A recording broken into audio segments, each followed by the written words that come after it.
Okay, so I'm beginning the documentary with sunglasses on because it was too hard to see and to squint and to try and sound good. Well, hopefully I sound good for you now. I am at a huge facility. All these are abandoned buildings, and it is the Arthur G. Dozier School for the Boys. This is the cafeteria behind me, but I'm standing outside of this sacred hallowed ground of the White House. And this is where a group of men, for many decades, went through this building and they were tortured, they were beaten, they were raped, and some didn't survive. And our justice system put these boys through this. This is just a microcosm of what is going on across the country and has for decades. However, now it's changed. You don't really have these institutions anymore, these reformatory schools. What you have is mind control. So this documentary begins here with my journey home, but it also brings about all the information that's come in front of my face and my eyes for the past year of learning about what's going on with our atmosphere. Take a look at it right now. Do you think this is a normal atmosphere? Because I'll tell you it's not, and I'll explain why. So this documentary will be about my journey home during this crisis of the V, and it will also be about everything that I've learned that's really important. There's a man that led me here. I went and interviewed him, and he knew all about this, and he told me about it. So I'm here because of him, but I'm here because of all the other men that went through this institution and how it's affected them for ages and how it's affected everybody because of what we do to ourselves, and we sit there and allow it to happen because people just don't get it. They don't understand. They don't know what's going on. So they're born into this system and they just accept this is how it's supposed to be. I'm inside the car because of the wind. I'm also inside the car because the bugs just keep on zipping in my ear, and every time they zip into my ear, I lose my train of thought. Where am I right now? I'll show you B-roll. I am at the Arthur G. Dozier School for the Boys, and it was opened up in the early 1900s. It closed down after 109 years, but there were stories that came out from the 40s and the 50s and the 60s about the men who went to this school because they were troublemakers. Some were smoking cigarettes, some ran away from home, some did other horrible things. And they came to this school, and if they were caught and they were doing something mischievous, causing mischief, they were taken to this White House. And this is a sacred building because these men were beaten in there till blood. They were more than likely sexually assaulted. They were... I wonder if that's Babs. Hello, this is John. Hello, John. This is Babs. Where are you? I am outside the White House right now. Oh, God. You showed me pictures, and I only think I recognize one of them. I was going to say, do you see a water tower? If you do, you're there. I am outside the cafeteria, which is right next to the White House, which has a commemorative plaque or just a statement inside the house. Oh, you're definitely there. Okay, I won't bother you. I'm just checking. Okay, well, I appreciate you checking in, Babs. Have you seen any live bodies since you got there? Not here, but there's the sheriff's department or the police station that's right around the corner, so I've seen a few people drive through. That's about it. Yeah, that's about it. Okay, may I please have a picture of the White House? Absolutely, I will send you one. It has a lock on it, but it is unlocked. Yeah, well, we can't go in there because it's posted. Sure, I understand. But the sign that you see on the wall, that's called a plaque, and that was put in 2008. That was originally on the door, and it got taken down by Mariana. Long story there. Anyhow, we put it back in 2017. 3 months later, they ripped it off the wall. I called the state, and they had it back up in 45 hours. Why did they rip it down the second time? Because you're in no man's land. You're in the good old boy Ku Klux Klan land, and they don't like the White House boys. Ah, I see. Okay, well, that explains it. They're brutal. Let me tell you, you're standing on one of the most brutal pieces of land I have ever been on in my life. You have no idea what the people in that town are capable of. And just for the record, there are cameras all over that place. Okay. Just so you know, okay? Not that you have anything to hide. I mean, it's open. No, just if I had the tinkle, that's all. But, it's nature. What can you do?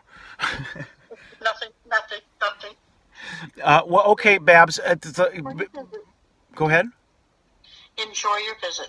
I'm trying to. It's pretty shocking. I can't believe how big it is and how many buildings are on it. It's about 1,600 acres. Right. And just for the record, if you go across the street, you're on the what they call the white side before segregation. Across the street is a black side. You'll see a duplicate of churches. There's the same churches on both sides. The other side's all grown over, though. Amazing.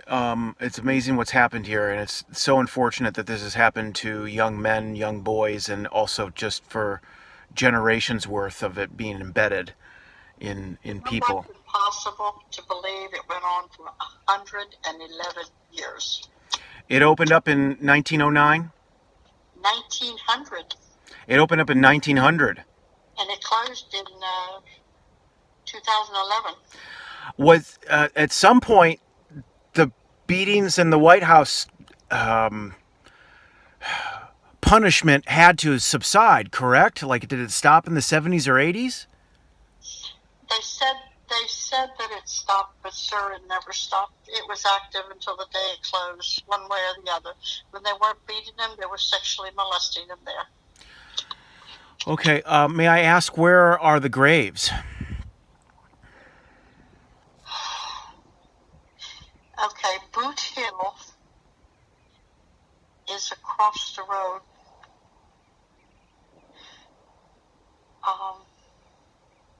I don't know how to tell you to get there, to be honest with you. It should be identified. It's like paper signs that say Boot Hill. And it kind of like goes up. It's like on a knoll. That's what they call it, the hill. Okay. I understand that it's overgrown now and that you can't drive up there. Okay. But it's on the back. Okay, you know where the sheriff's department is. It's on the back side. It's on the back side of the sheriff's department, I'm told. Okay. I've been there, but when I was there,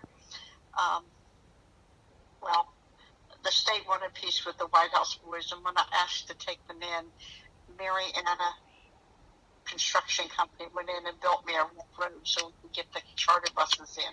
But now they've let that grow over. Okay.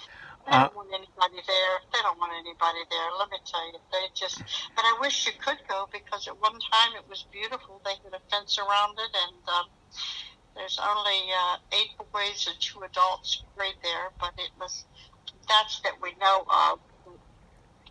Dr. Erin Kimberly said she's positive there's more bodies there. The state cut her off because she got them all dug. She took 55 out of there.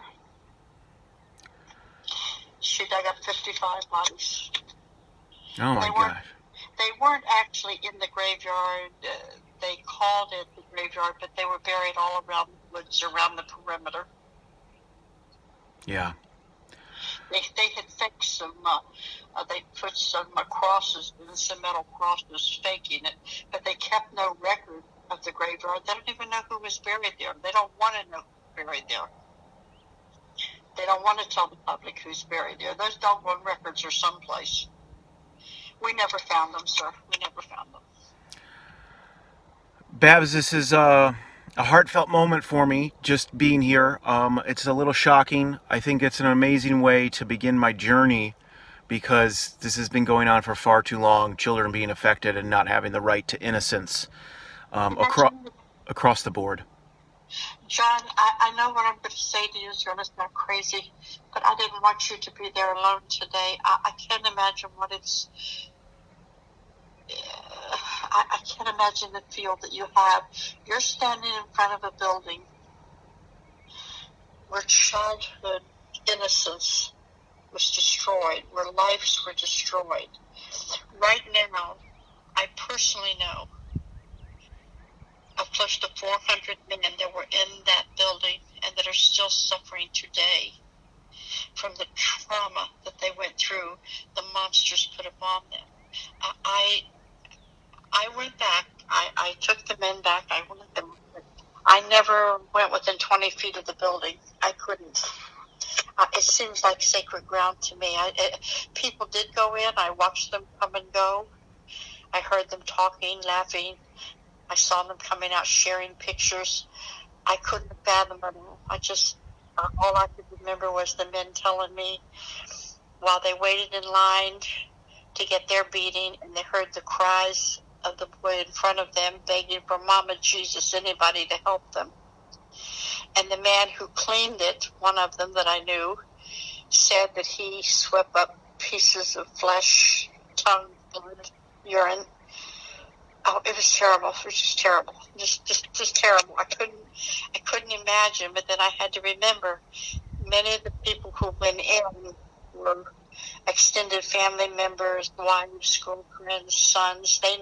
They didn't really feel it because they hadn't listened to the voices of these men talking. They hadn't actually heard the voices and heard the anguish and heard the nightmares and the tears, and it's awful. It's just awful. But I didn't want you to be alone today. Please forgive me for calling. Well, I'm glad you called, Babs, 100%.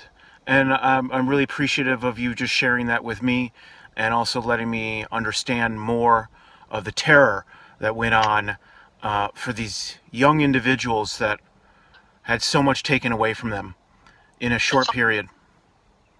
I want to tell you, if you're close to the cafeteria, you can't go in it, of course, because it's in such bad shape.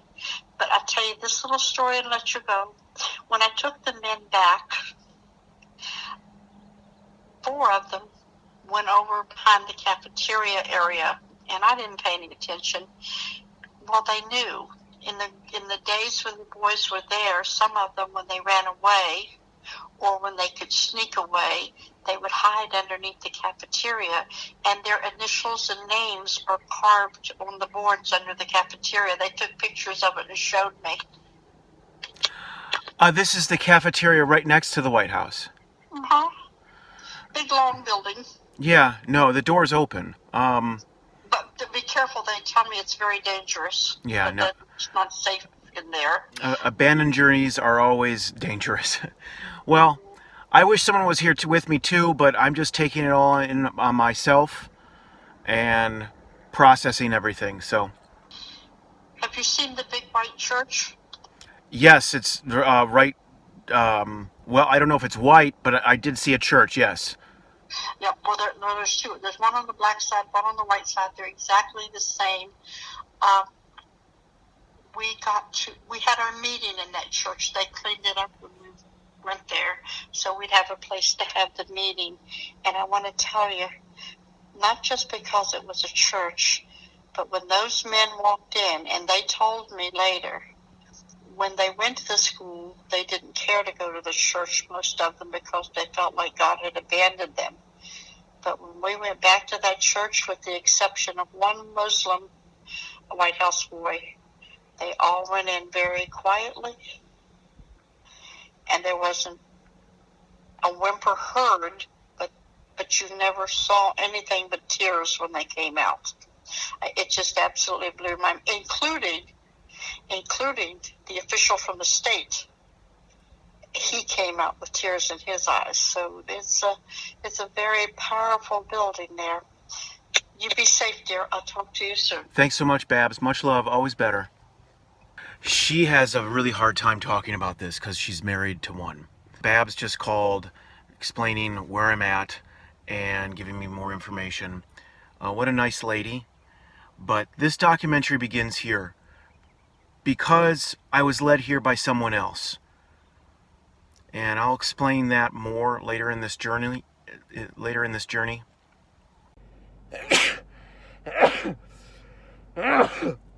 Virus.